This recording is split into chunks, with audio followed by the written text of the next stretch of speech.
శ్రోతలకు నమస్కారం. వినండి వినిపించండి మోహనవాణి తెలుగు పద్యానికి స్వాగతం. పోతన గారు రుక్మిణీ కళ్యాణ ఘట్టములోని పద్యములను ఎంత బాగా వర్ణిస్తున్నారో చూడండి. శ్రీయుత మూర్తియో పురుష సింహము పాలి సొమ్ము గోమాయువు గోరు చందమున మత్తుడు చైద్యుడు నీ పదాంబుజ ధ్యాయిని అయిన నన్ను బడిదా గనిపోయదనంచో ఉన్నవాడా యథమాధముండెరుగడు అద్భుతమైన భవత్ప్రతాపముల్. ఓ పురుషసింహమా, లక్ష్మీపతి సింహము తినబోవు ఆహారమును నక్క తినగోరునట్లు అహంకారి అయిన ఆ శిశుపాలుడు నీ పాదములకంకితమై నిన్నే ధ్యానించుచున్న నన్ను తొందరగా కొనిపోతాను అంటూ ఉద్యుక్తుడై ఉన్నాడు. ఆ అధముడు తెలుసుకొనలేడు నీ అద్భుత పరాక్రమ శౌర్యము ఎలాంటిదో.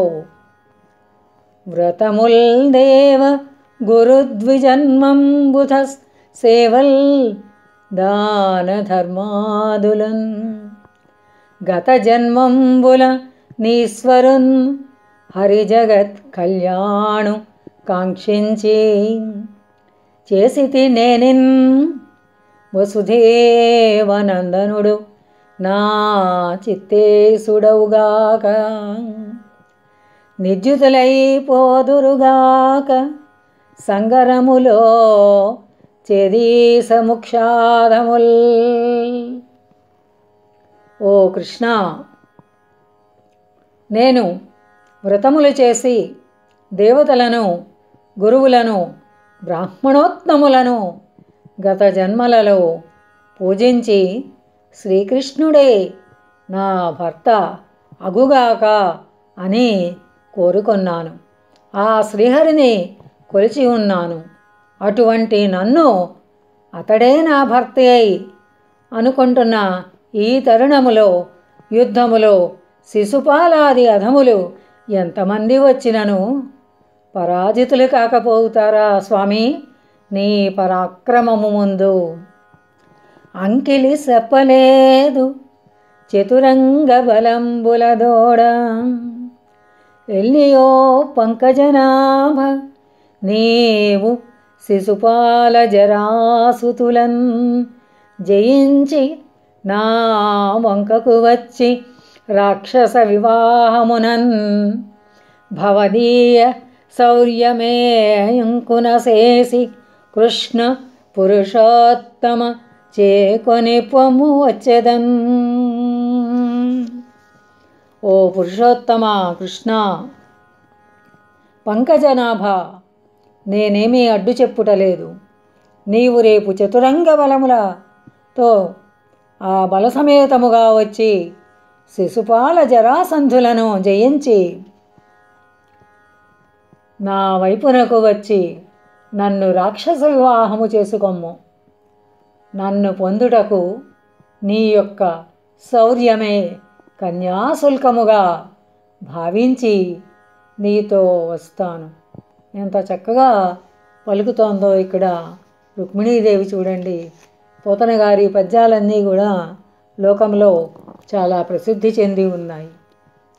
లోపలి సౌధంబులోన వర్తింపంగదేవచ్చునే నిన్ను తెత్తునేని కావలి వారలగల బంధువుల చంపికాని తేరాదని కమలనయన భావించితేని ఉపాయంబు చెప్పెదనాలింపు కులదేవయాత్ర చేసి నగరంబు వెలువడి నగజాతను మ్రొక్కి పెండ్లికి మునుపడ పెండ్లి కూతురై నెలిమి మావారు పంపుదురేనునట్లు పురము వెలువడి ఏ తెంచి భూతనాధిపతికి మ్రొక్కంగా నీవు ఆ సమయమునకు వచ్చి కొనిపొమ్ము నన్ను నవార్య చరిత.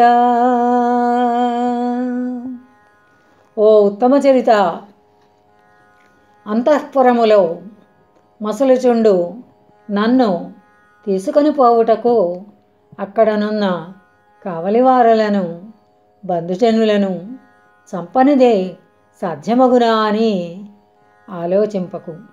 నేనొక ఉపాయమును చెప్పెద వినుము. నగరము వెలుపలనున్న పార్వతీదేవి మందిరమునకు పెండ్లికి ముందు పెండ్లి కూతురును పంపించు సాంప్రదాయం ఉంది. ఆ ప్రకారము నేను ఆ శివాని ఆలయమునకు పోయి ఆ దేవికి మొక్కు సమయమున నీవు అచ్చటికి వచ్చి నన్ను తీసుకొని పోవచ్చును. స్వస్తి సశేషం.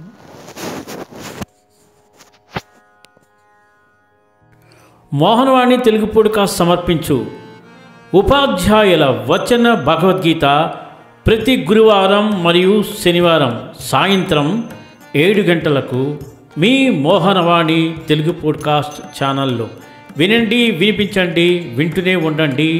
ఉపాధ్యాయుల వచన భగవద్గీత మీకోసం.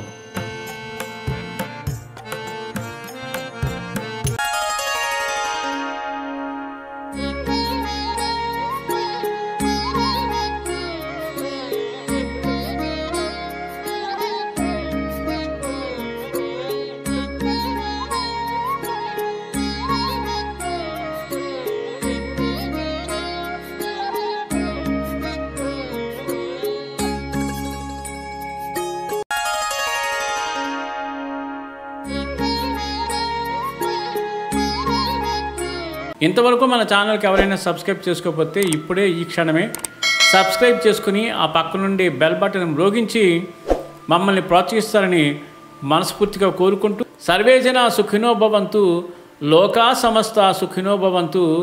ధన్యవాదాలు. స్వస్తి.